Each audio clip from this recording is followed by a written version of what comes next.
Welcome to prime nine insider. నేను రాజు. సుగాలి ప్రీతి తల్లి పవన్ కళ్యాణ్ మీద కేసు పెట్టారు.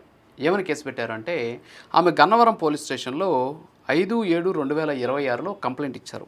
ఏమని ఇచ్చారు అంటే, తన కూతురు చనిపోయినటువంటి అంశాన్ని అడ్డం పెట్టుకొని పవన్ కళ్యాణ్ తనని మోసం చేశాడని చెప్పేసి, అలాగే నిందితులతోటి చేతులు కలిపి ఆయన కోట్ల రూపాయల డబ్బులు తీసుకున్నాడు అని చెప్పేసి కంప్లైంట్ ఇస్తూ ఆమె కొన్ని వ్యాఖ్యలు చేసింది. అందులో ఏంటి అంటే, పవన్ కళ్యాణ్కి సంబంధించినటువంటి 2 వీడియోలు చూశాను.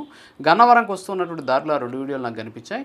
అందుకని నేను గన్నవరం పిఎస్లో కంప్లైంట్ చేస్తున్నాను అని చెప్పినటువంటి పరిస్థితి. అసలు సుగాలి ప్రీతికి సంబంధించినటువంటి కేసులో ఏం జరిగింది, అసలు ఎప్పుడెప్పుడు ఎవరెవరు ఏం చేశారు, అసలు పవన్ కళ్యాణ్ అనేటటువంటి ఒక వ్యక్తి పాత్ర ఇందులో ఎలా ఉంది, ఆ పాత్ర వల్ల ఆ కుటుంబానికి జరిగినటువంటి మేలేంటి, కీడేంటి, ఈ ఘటన జరిగినటువంటి సమయంలో అధికారంలో ఉన్నటువంటి వాళ్ళు, ఘటన జరిగిన తర్వాత చర్యలు తీసుకునేటటువంటి ప్రయత్నంలో భాగంగా ప్రభుత్వం మారిన తర్వాత ఉన్నటువంటి అధికారంలో ఉన్నటువంటి వాళ్ళు, వీళ్ళంతా కూడా బాగానే ఉన్నారు. కానీ సాయం చేయాలనుకున్నటువంటి పవన్ కళ్యాణ్ ఈరోజు మాటలు పడాల్సినటువంటి పరిస్థితి, విమర్శలు ఎదుర్కోవాల్సినటువంటి పరిస్థితి. సో ఇలా చేయడం వల్ల ఏమవుతుందంటే, ఇలాంటి రాజకీయ నాయకులు భవిష్యత్తులో ఎవరైనా సరే ఇబ్బందుల్లో ఉంటే మనకెందుకులే అని చెప్పేసి వదిలేస్తారు. ఇప్పటి వరకు పవన్ కళ్యాణ్ వచ్చి ప్రశ్నిస్తే ఆ సమస్యకు పరిష్కారం దొరుకుతుంది అనేటటువంటి ఒక వాదన ఏదైతే ఉందో, ఇది పవన్ కళ్యాణ్ గారు కూడా ఏమనుకుంటారంటే, నేను వెళ్ళి ప్రశ్నిస్తే వాళ్ళకి మేలు జరుగుతుంది అనుకున్నానే కానీ, ఇలా ప్రశ్నించడం వల్ల నాకు కీడు జరిగేటటువంటి అవకాశాలు ఉన్నాయని చెప్పేసి ఆయన వెనకడుగు వేసేటటువంటి అవకాశాలు ఉన్నాయి. సో ఇలాంటి పరిస్థితుల మీద అసలు సుగాలి ప్రీతి కేసులో అసలు ఏం జరిగింది, ఎవరు సుగాలి ప్రీతికి న్యాయం చేశారు, ఎవరు అన్యాయం చేశారు, అసలు ఏం జరిగింది. చాలామంది నిన్నటి నుంచి కూడా నేను కొన్ని వీడియోలు చేస్తే ఆ వీడియోల కింద కామెంట్లు పెడుతున్నారు. అది జరిగింది చంద్రబాబు నాయుడు హయాంలో అయితే జగన్మోహన్ రెడ్డి గారు ఏం చేశారు అని చెప్పేసి మాట్లాడుతూ ఉన్నటువంటి పరిస్థితి. వీటన్నిటికి కూడా సమాధానం చెప్పడం కోసమే నేను ఈ వీడియో చేస్తున్నాను. వాస్తవంగా ఈ ఘటన ఎప్పుడు జరిగింది అంటే, 19/8/2017 ఆగస్టు 19, 2017లో సుగాలి ప్రీతి హత్య చేసి చంపబడినటువంటి పరిస్థితి. సో ఆ తర్వాత అదే రోజు ఎఫ్ఐఆర్ నమోదైంది. ఎఫ్ఐఆర్ నమోదైన తర్వాత పోస్టుమార్టం రిపోర్టు మరుసటి రోజు వచ్చింది. ఆ పోస్టుమార్టం రిపోర్ట్ ఇచ్చినటువంటి డాక్టర్ కూడా చాలా స్పష్టంగా చెప్పడం జరిగింది. అందులో అమ్మాయిని బ్రూటల్గా మర్డర్ చేశారు, రేప్ జరిగింది అని చెప్పేసి కూడా ఆయన చెప్పినటువంటి పరిస్థితి. సో ఆ నివేదిక ఆధారంగా ఎఫ్ఐఆర్ సెక్షన్లు పెట్టి కేసులు నమోదు చేశారు. అయితే దీనికి సంబంధించి అప్పట్లో ఉన్నటువంటి ప్రభుత్వం ఒక మైనర్ బాలికని ఈ విధంగా చేయడం పట్ల, అంటే చంద్రబాబు నాయుడు అధికారం ఉన్నాడు. సో అప్పట్లో వాళ్ళు ఒక 5 మెన్ కమిటీని ఏర్పాటు చేశారు. ఏంటి ఆ 5 మెన్ కమిటీ అంటే, ఆ 5 మెన్ కమిటీలో చాలా స్పష్టంగా చెప్పడం జరిగింది అసలు ఏం జరిగింది అనేటటువంటి దాని మీద చర్యలు తీసుకోండి అని చెప్పేసి. 28 ఆగస్టు 2017 అంటే ఘటన జరిగింది 19వ తేదీ అయితే కరెక్ట్గా 9 రోజులకి మళ్ళీ ఒక 5 మెన్ కమిటీని ఏర్పాటు చేస్తారు. ఈ 5 మెన్ కమిటీలో కర్నూలు ఆర్డీఓ, అలాగే social welfare deputy director, Kurnool DEO, అలాగే ఒక గైనకాలజీ ప్రొఫెసర్, మరొక అబ్జర్వర్ని ఇందులో పెట్టి ఒక కమిటీ వేశారు. ఈ కమిటీ తన నివేదికని ఇచ్చినటువంటి పరిస్థితి 13 సెప్టెంబర్ 2015 20 పేజీల ప్రాథమిక నివేదిక ఇచ్చింది. అందులో చాలా స్పష్టంగా కూడా చెప్పడం జరిగింది ఆ రోజు జరిగినటువంటి అంశాలు ఏంటి అనేసి కూలంకషంగా అందులో చెప్పినటువంటి పరిస్థితి. అయితే దీనికి కూడా సుగాలి ప్రీతి తల్లిదండ్రులు కావచ్చు, ప్రభుత్వం కూడా అంటే వాళ్ళు దీనికి వాళ్ళు ఇచ్చినటువంటి నివేదిక సంతృప్తి చెందినటువంటి పరిస్థితి. అయినా సరే ఇంకా దీని వెనక ఎవరో ఉన్నారు అనేటటువంటి అనుమానాలు వ్యక్తమవుతూ ఉన్నటువంటి సిచ్యువేషన్ కనిపించింది. దీంతోపాటు ప్రభుత్వం కూడా ఇది ఒక మైనర్ బాలిక మీద జరిగినటువంటి ఒక సున్నితమైనటువంటి విషయం కాబట్టి, సో దీని మీద ఖచ్చితంగా కఠిన చర్యలు ఉండాలి అనేటటువంటి ఉద్దేశంతో ఏం చేసింది అంటే, ఈ కేసుకి ఖచ్చితంగా వాళ్ళకి న్యాయం జరగాలి అనేటటువంటి ఉద్దేశంతో మళ్ళీ ఒక 3 మెన్ కమిటీని ఏర్పాటు చేసింది. ఈ 3 మెన్ కమిటీని ఎప్పుడు ఏర్పాటు చేశారు అంటే, 27 ఫిబ్రవరి 2019 తేదీన ఈ 3 మెన్ కమిటీని ఏర్పాటు చేశారు. ఇందులో గైనకాలజీ ప్రొఫెసర్ ఒకరు, ఫోరెన్సిక్ సంబంధించినటువంటి ఒక మాజీ ప్రొఫెసర్, అలాగే దళిత వెల్ఫేర్ అసోసియేషన్ సంబంధించిన ప్రెసిడెంట్, వీళ్ళ ముగ్గురుతోటి ఒక కమిటీని ఏర్పాటు చేశారు. ఈ కమిటీ ఏం చేసింది, ఎప్పుడు ఏర్పాటు చేశారు, చంద్రబాబు నాయుడు అధికారంలో ఉన్నప్పుడు ఏర్పాటు చేశారు. ఫిబ్రవరి 27, 2019లో ఏర్పాటు చేస్తే, ఇది తన విచారణను పూర్తి చేసి 31 పేజీల ఒక నివేదిక ఇచ్చింది. ఎప్పుడు ఇచ్చిందంటే, ఇది జూలై 12, 2019లో ఈ నివేదికను కలెక్టర్కి సమర్పించింది. అందులో చాలా స్పష్టంగా వాళ్ళు నివేదిక ఇవ్వడం జరిగింది. అందులో ఇది ఆత్మహత్య కాదు, అత్యాచారము, హత్య, ఇందులో బాలిక ఉరేసుకొని చనిపోలేదు, ఆమెపై లైంగిక దాడి జరిగిన తర్వాత గొంతు నిలిపి చంపేశారు. తర్వాత వచ్చేసి ఇందులో పోలీసుల కుట్ర ఉంది. అప్పట్లో ఉన్నటువంటి డిఎస్పీ అలాగే సిఐ నిందితులైనటువంటి స్కూల్ యాజమాన్యం వద్ద లంచాలు తీసుకొని కేసును తప్పుదావ పట్టించారు. కావాలనే ఎఫ్ఐఆర్లో ఉన్న సెక్షన్ 302, 201 అలాగే పోక్సో చట్టాలను తొలగించి కేవలం సెక్షన్ 306 కింద తప్పుడు ఛార్జ్ షీట్ వేశారు. అలాగే అప్పట్లో ఉన్నటువంటి డాక్టర్లు బి లక్ష్మీనారాయణ ఫోరెన్సిక్ హెచ్ఓడిగా ఎవరైతే ఉన్నారో ఆయన ఒక ఎక్స్పర్ట్ కమిటీని ఏర్పాటు చేసి ఇది ఆత్మహత్య అని చెప్పేసి తప్పుడు రిపోర్టు సృష్టించాడు. అంతేకాకుండా డాక్టర్ లక్ష్మీనారాయణ మెడికల్ కాలేజీలో చేసినటువంటి అనేక కార్యక్రమాలన్నీ కూడా బయటపడ్డాయి అని చెప్పేసి చాలా స్పష్టమైనటువంటి నివేదికను ఇచ్చినటువంటి పరిస్థితి. అంతేకాకుండా వాళ్ళు కొన్ని సిఫార్సులు కూడా చేశారు. ఏమని చేశారు? తప్పుడు ఛార్జ్ షీట్ వేసినటువంటి పోలీస్ అధికారుల మీద, తప్పుడు మెడికల్ రిపోర్ట్ ఇచ్చినటువంటి డాక్టర్ల మీద క్రిమినల్ కేసులు నమోదు చేసి వాళ్ళని ఉద్యోగాల నుంచి తొలగించాలి.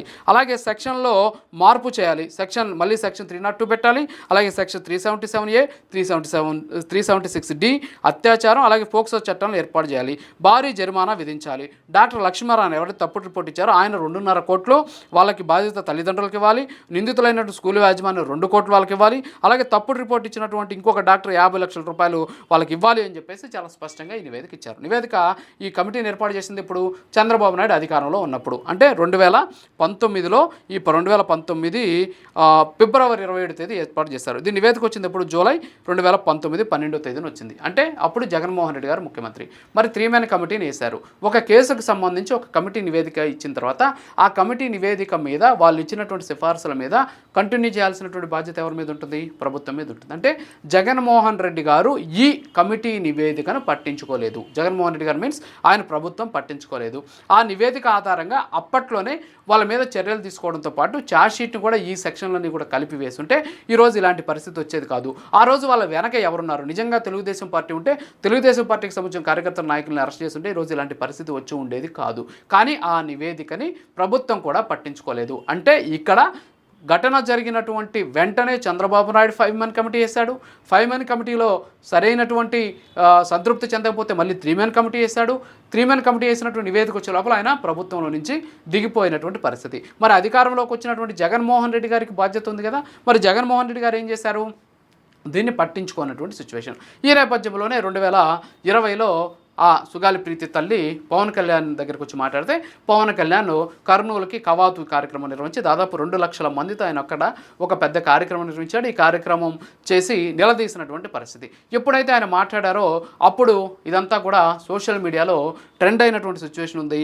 ట్విట్టర్లో జాతీయ స్థాయిలో దీనికి మద్దతు వచ్చినటువంటి పరిస్థితి. సో ఇది నేను చెప్పట్లేదు, ఇదేదో నేను చెప్తే మళ్ళీ నేనేదో మాట్లాడాను అనుకుంటారు. అప్పట్లో ఈ ట్విట్టర్ ట్రెండింగ్కి సంబంధించి ఏ విధంగా జన సైనికుల్ని అప్పట్లో ఉన్నటువంటి వైఎస్ఆర్ కాంగ్రెస్ పార్టీ హయాంలో ఏ విధంగా ఇబ్బందులు పెట్టారని చెప్పేసి సుగాలి ప్రీతి తల్లే మాట్లాడారు.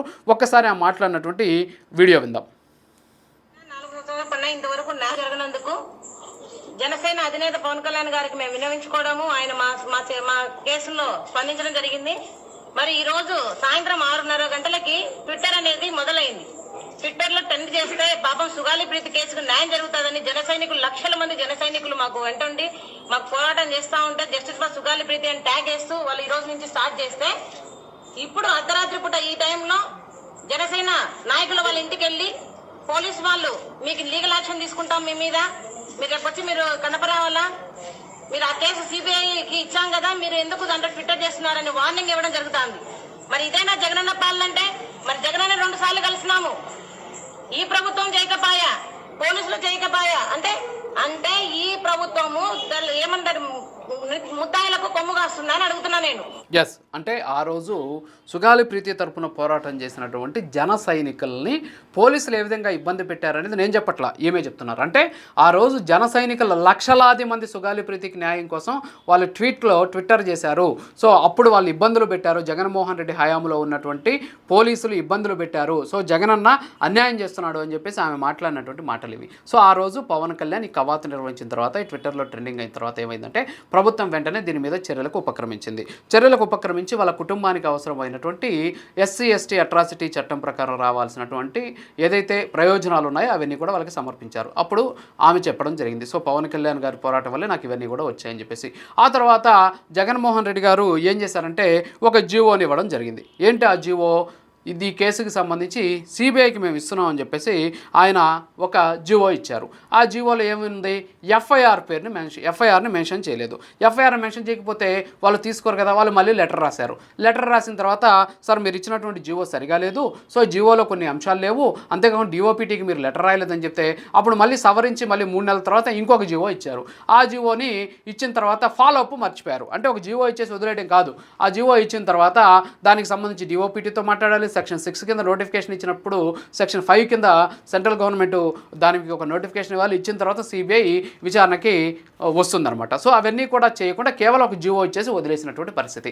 ఆ తర్వాత 2020 నుంచి 24 వరకు సిబిఐ కానీ ఈ కేసుకు సంబంధించినటువంటి ఎలాంటి కదలిక లేదు. 2020లో సుగాలి ప్రీతి తండ్రి అలాగే సుగాలి ప్రీతి తల్లి ఇద్దరు కూడా ఒక రిట్ పిటిషన్ దాఖలు చేశారు. అది కూడా జనసేనకు సంబంధించి పవన్ కళ్యాణ్ గారి ఆధ్వర్యంలో ఆయన పెట్టినటువంటి లాయర్ల చేత. సో అది 2020లో ఫైల్ అయితే 2024లో మళ్ళీ పవన్ కళ్యాణ్ అధికారంలోకి వచ్చేంత వరకు కూడా అది లిస్టింగ్ కానటువంటి పరిస్థితి. అంటే 2020 నుంచి 24 వరకు ఈ కేసు ఏ విధమైనటువంటి స్తబ్దత లేదు, ముందుకు సాగలేదు. కేవలం అప్పుడు ఇచ్చిన 3 మెన్ కమిటీ నివేదిక మీద చర్యలు తీసుకోలేదు జగన్మోహన్ రెడ్డి గారి ప్రభుత్వం. అలాగే ఏదైతే సిబిఐకి రాసామని చెప్పినటువంటి లేఖలకి సంబంధించి సిబిఐకి ఇచ్చినటువంటి జీవోలకు సంబంధించి సరైనటువంటి ఫాలోఅప్ లేదు. అంతేకాకుండా సరైనటువంటి ఫార్మాట్లో ఇవ్వకపోవడంతో మళ్ళీ పవన్ కళ్యాణ్ దీన్ని ఇనిషియేట్ తీసుకొని ఈ కేసుకు సంబంధించినటువంటి వివరాలన్నీ కూడా తెప్పించుకొని మళ్ళీ దీన్ని పుష్ చేయడంతో అప్పుడు సిబిఐకి అప్పట్లో ఇచ్చారు కదా, మరి సిబిఐకి ఇచ్చిన తర్వాత ఎందుకని విచారణ జరపలేదని చెప్పేసి కోర్టు ద్వారా అడిగితే అప్పుడు కోర్టుకి సిబిఐకి సంబంధించినటువంటి అధికారులు ఒక అఫిడవిట్ సమర్పించారు. ఆ అఫిడవిట్లో ఏమని చెప్పారంటే అవును వాళ్ళు ఇచ్చినటువంటి జీవో వాస్తవమే, ఆ జీవోలో వాళ్ళు కొన్ని వివరాలు చెప్పలేదు, అందుకని మేము మళ్ళీ వాళ్ళకి లెటర్ రాసాం, లెటర్ రాసినాక మళ్ళీ మాకు ఒక జీవోని ఇచ్చారు, కానీ వాళ్ళు నిబంధనలకు అనుగుణంగా జీవోలో వాళ్ళు అంశాలను పొందుపరచలేదు, సో కాబట్టి దీనికి సంబంధించి ఫాలోఅప్ లేదు. అట్ ది సేమ్ టైం ఆ సమయంలో మాకు ఎక్కువ కేసులు ఉన్నాయి. ఈ కేసుకు సంబంధించి అప్పటికే జగన్మోహన్ రెడ్డి గారి హయాంలో అంటే ప్రభుత్వంలో ఒక అడిషనల్ ఎస్పీ స్థాయి మహిళా అడిషనల్ ఎస్పీ స్థాయి అధికారి దీని మీద విచారణ చేశారు. అట్ ది సేమ్ టైం దీని మీద ఛార్జ్ షీట్ కూడా ఫైల్ అయిపోయింది. సో కాబట్టి ఈ సమయంలో దీన్ని విచారణ చేయడం కరెక్ట్ కాదేమో అనేటటువంటి వాదన వ్యక్తం చేస్తూ వాళ్ళు ఒక అఫిడవిట్ని దాఖలు చేశారు. అప్పుడు అయినా సరే పవన్ కళ్యాణ్ తరపు న్యాయవాదులు అంగీకరించకుండా ఏం చేశారంటే దీన్ని హీరింగ్కి తీసుకొచ్చారు. అంటే 2020లో ఒక రిట్ పిటిషన్ దాఖలైతే 2024 వరకు కనీసం అది లిస్టింగే కాలేదు. కానీ మళ్ళీ పవన్ కళ్యాణ్ అధికారంలోకి వచ్చిన తర్వాత లిస్టింగ్ అయింది. ఇప్పటి వరకు 11 వరకు కూడా దాదాపుగా హీరింగ్లు అయినటువంటి పరిస్థితి. సో ఇదంతా కూడా జరుగుతూ ఉన్నటువంటి నేపథ్యంలో మళ్ళీ పవన్ కళ్యాణ్ ఏం చేశారు అంటే మంత్రివర్గ సమావేశంలో ఈ అంశాన్ని లేవనెత్తడం జరిగింది. దీంతో చంద్రబాబు నాయుడు ముఖ్యమంత్రి వెంటనే ఈ కేసుకు సంబంధించి మళ్ళీ సిబిఐ విచారణ జరపాలని చెప్పేసి మొత్తం వివరాలు చూస్తే అప్పట్లో ఇచ్చినటువంటి జీవోలు లోపభూయిష్టంగా ఉన్నాయి. ఆ విషయాన్ని సుగాలి ప్రీతి తల్లి కూడా చెప్పారు. అంటే దొంగ జీవోలు ఇచ్చారు జగన్మోహన్ రెడ్డి గారు అని చెప్పేసి. సో ఆ 2 జీవోలను కూడా రద్దు చేసి మరొక కొత్త జీవో ఇచ్చారు సెప్టెంబర్ 2025లో. ఏమని ఖచ్చితంగా ఈ కేసుకు సంబంధించి పారదర్శకమైన విచారణ జరగాలంటే సిబిఐ విచారించాలి అని చెప్పేసి జీవో ఇవ్వడమే కాకుండా నిబంధనల ప్రకారం డిఓపిటీ కూడా లేఖ రాసినటువంటి పరిస్థితి. సో ఇప్పుడు ఈ కేసుకు సంబంధించినటువంటి స్టేటస్ ఇది. ఇక్కడ పవన్ కళ్యాణ్ గారు చేసినటువంటి తప్పేంటి, జగన్మోహన్ రెడ్డి గారు చేసినటువంటి మేలేంటి, చంద్రబాబు నాయుడు గారు చేసినటువంటి మోసం ఏంటి, ఇవన్నీ కూడా ఇక్కడ కళ్ళ ముందు కనిపిస్తున్నాయి. నిజంగా ఆ రోజు 3 మెన్ కమిటీ చంద్రబాబు నాయుడు తాత్సారం చేయలేదు, చంద్రబాబు నాయుడు అన్యాయం చేయాలనుకోలేదు, చంద్రబాబు నాయుడు అన్యాయం చేయాలనుకుంటే 5 మెన్ కమిటీ అయ్యారు, చంద్రబాబు నాయుడు అన్యాయం చేయాలనుకుంటే మళ్ళీ 3 మెన్ కమిటీ అయ్యారు. కానీ జగన్మోహన్ రెడ్డి అధికారంలోకి వచ్చాక 3 మెన్ కమిటీ ఇచ్చినటువంటి నివేదికను పట్టించుకోలేదు, ఆ 3 మెన్ కమిటీ ఇచ్చినటువంటి నివేదికలు ఇచ్చినటువంటి సిఫార్సులను పట్టించుకోలేదు. ఎట్ ది సేమ్ టైం సిబిఐకి రాసినటువంటి జీవోలు కావచ్చు లేఖలు కావచ్చు వీటిని ఫాలో అప్ చేయలేదు. అలాగే 2020లో వేసినటువంటి రిట్ పిటిషన్కి సంబంధించినటువంటి సరైనటువంటి ప్రోత్సాహం పుష్ చేసేటువంటి ప్రయత్నం కూడా చేయలేదు. ఈ కారణం చేత ఈ కేసు అలాగే ఆగింది. కానీ మళ్ళీ పవన్ కళ్యాణ్ అధికారంలోకి వచ్చాక ఏం చేశారు అంటే మళ్ళీ ఆ కేసును తెరపైకి తీసుకొచ్చారు, మళ్ళీ సిబిఐకి సంబంధించినటువంటి అధికారులతోటి మాట్లాడారు, వాళ్ళు మళ్ళీ కౌంటర్ అఫిడవిట్ ఫైల్ చేశారు, మళ్ళీ 11 సార్లు హీరింగ్ జరిగింది, మళ్ళీ ఇప్పుడు మళ్ళీ గవర్నమెంట్ కొత్తగా ఇంకొక జీవో ఇచ్చి సిబిఐ చేత విచారణ జరిపించాలని చెప్పింది. ఇదంతా కూడా పవన్ కళ్యాణ్ చేశారు. మరి పవన్ కళ్యాణ్ అప్పట్లో కవాతు చేసి దానివల్ల ఏం జరిగింది, ఎన్ని వేలు వచ్చింది తెలిసింది. మళ్ళీ అధికారం వచ్చిన తర్వాత ఆయన ఏం చేశారనేది ఇక్కడ మనకు స్పష్టంగా కనిపిస్తుంది. మరి ఇంత స్పష్టమైనటువంటి అంశాలు ఉంటే పవన్ కళ్యాణ్ నిందితులతోటి కుమ్మక్కయ్యాడంట, పవన్ కళ్యాణ్ నిందితుల దగ్గర నుంచి డబ్బులు తీసుకున్నాడంట. అంటే ఎంత దారుణంగా మాట్లాడుతున్నారు అంటే, ఎంత దారుణంగా ఈరోజు ఈ కేసు పెట్టాలని చెప్పి చూశారంటే నిజంగా చాలా బాధాకరమైనటువంటి విషయం. ఈ విధంగా చేయడం వల్ల భవిష్యత్తులో ఇలాంటి నాయకులు ఎవరికైనా కష్టం వచ్చినా సరే బయటకు వచ్చి ప్రశ్నించలేరు అనమాట. స్పష్టంగా కనిపిస్తుంది కళ్ళ ముందు. ఆ రోజు ఇచ్చినటువంటి 3 మెన్ కమిటీ మీద జగన్మోహన్ రెడ్డి గారి ప్రభుత్వం ఖచ్చితంగా చర్యలు తీసుకుని ఉంటే ఈరోజు సుగాలి ప్రీతికి అన్యాయం ఎందుకు జరుగుతుంది? ఎట్ ది సేమ్ టైం ఆ రోజు జీవోలు కరెక్ట్గా ఇచ్చి ఉంటే, ఆ రోజు సిబిఐని కరెక్ట్గా ఫాలోఅప్ చేస్తుంటే ఈరోజు సిబిఐ విచారణ జరుగుండేది. కానీ పవన్ కళ్యాణ్ వచ్చాక వదిలేయలేదే. పవన్ కళ్యాణ్ ఆమె చెప్తున్నట్టు అధికారంలోకి వచ్చాను, నన్ను అడ్డం పెట్టుకొని, నా కూతురి మరణాన్ని అడ్డం పెట్టుకొని దాని ద్వారా ఆయన గెలిచాడు, ఆయన డిప్యూటీ సీఎం అయ్యాడని చెప్తున్నారు కదా. మరి డిప్యూటీ సీఎం అయిపోయినాక ఈ కేసు గురించి పట్టించుకోలేదా? వదిలేశారా అంటే లేదు కదా. ఆయన వచ్చిన తర్వాత మళ్ళీ ఫాలోఅప్ చేశారు కదా. ఫాలోఅప్ చేసి ఆ రిట్ పిటిషన్ ఏమైంది? రిట్ పిటిషన్కి సంబంధించి మళ్ళీ అది లిస్టింగ్ అయింది పవన్ కళ్యాణ్ గారు అధికారంలోకి వచ్చాకే. మళ్ళీ అది హీరింగ్లు జరిగింది, 11 హీరింగ్లు. ఎట్ ది సేమ్ టైం అసలు ఎందుకని సిబిఐ వాళ్ళు గత ప్రభుత్వం ఇచ్చినటువంటి జీవోలు ఆదేశాలను ఎందుకని వాళ్ళు ఇచ్చినటువంటి ఏదైతే లేఖలు ఉన్నాయో వాటిని ఎందుకని పట్టించుకోలేదు అని చెప్పేసి ఫాలోఅప్ చేస్తే, వాళ్ళు అఫిడవిట్ ఫైల్ చేస్తే మళ్ళీ ఆ జీవోలన్నీ కూడా రద్దు చేసి మళ్ళీ కొత్త జీవో కూడా ఇచ్చినటువంటి పరిస్థితి. ఇంత ఫాలోఅప్ చేసినటువంటి పర్సన్ని, ఇంత మేలు చేసినటువంటి పర్సన్ ఈరోజు తమకు అన్యాయం చేసేసాడు, మోసం చేశాడు, సీటింగ్ కేసు పెట్టాలని చెప్పేసి చెప్పడం ఎంతవరకు సమంజసం అనేది ప్రజలంతా కూడా చూస్తున్నారు. ప్రజలందరూ కూడా తెలుసు ఈ విషయాలు. సో ఇవన్నీ కూడా సాక్ష్యాలు, కళ్ళ ముందు ఉన్నటువంటి సాక్ష్యాలు. ఏదో గుడ్డ కాల్చి మొహానేసేయడం కాదు, ఏదో ఎవరో చెప్పారని చెప్పేయడం కాదు. నిజంగా ఏం జరిగింది ఈ కేసులో? చంద్రబాబు నాయుడు పట్టించుకోలేదంటే పట్టించుకున్నాడు, 5 మెన్ కమిటీ ఇస్తారు, 3 మెన్ కమిటీ ఇస్తారు. జగన్మోహన్ రెడ్డి గారు పట్టించుకోలేదంటే పవన్ కళ్యాణ్ చేసినటువంటి కవాతు ద్వారా ఆయన వాళ్ళకి ఎస్సీ ఎస్టీ రక్షణ చట్టం ద్వారా రావాల్సినటువంటి ప్రయోజనాలు వాళ్ళకి కల్పించారు. కానీ ఆ 3 మెన్ కమిటీ మీద చర్యలు లేవు. 3 మెన్ కమిటీ ఇచ్చినటువంటి నివేదిక మీద చర్యలు లేవు. వాళ్ళు ఇచ్చినటువంటి సిఫార్సులు పట్టించుకోలేదు. అలాగే సిబిఐకి రాసినటువంటి లేఖ ద్వారా ఫాలోఅప్ లేదు. అలాగే రిట్ పిటిషన్ ఇస్తే రిట్ పిటిషన్ లిస్టింగ్కి రాలేనటువంటి పరిస్థితుల్లో దానికి ప్రభుత్వం తరపు నుంచి సహాయం జరగలేదు. ఇవన్నీ కూడా జగన్మోహన్ రెడ్డి గారి హయాంలో జరిగాయి. అగైన్ మళ్ళీ 2024లో అధికారంలోకి వచ్చాక మళ్ళీ పవన్ కళ్యాణ్ ఏం చేశారు? ఇందాక నేను చెప్పినట్టు మళ్ళీ లిస్టింగ్కి తీసుకొచ్చారు, మళ్ళీ సిబిఐని ఫాలోఅప్ చేశారు, మళ్ళీ సిబిఐ లెటర్ ఇచ్చింది, సిబిఐ అఫిడవిట్ ఫైల్ చేసింది, మళ్ళీ సిబిఐ విచారణ చేయాల్సిందే ఖచ్చితంగా ఈ కేసులో అని చెప్పేసి పట్టుబడుతూ నిబంధనల ప్రకారం జీవో ఇచ్చారు. ఇంత జరిగింది కదా, అయినా సరే మోసం అంటూ ఉన్నటువంటి పరిస్థితి. సో ఇవన్నీ కూడా ప్రజలకు తెలియాలి. సో వాస్తవాలు తెలియాలి. పవన్ కళ్యాణ్ అనేటటువంటి వ్యక్తి డబ్బులు తీసుకొని నిందితులతోటి కుమ్మక్కయ్యారు అనేటటువంటి ఆ ఒక్క లైన్ ఎవరు కూడా వాళ్ళ అభిమానులు ఎవరు జీర్ణించుకోలేరు. ఎందుకంటున్నానంటే ఆయన తన సొంత డబ్బులతో అన్నీ చేశాడు. ఆయన సొంత డబ్బుల్ని చాలామందికి పంచిపెట్టినటువంటి వ్యక్తి ఆయన. మరి ఆయన డబ్బులు తీసుకున్నారని చెప్పేసి కంప్లైంట్ కాపీలో రాయడం అనేది నిజంగా బాధాకరమైనటువంటి విషయం. ఇవన్నీ కూడా సాక్ష్యాలు, ఇవన్నీ కూడా ప్రతి ఒక్కరు కూడా గమనించాలని చెప్పేసి తెలియజేసుకుంటూ ఇది వాళ్ళ ఇన్సైడర్ మరో సినిమాకి వద్దాం. నమస్కారం.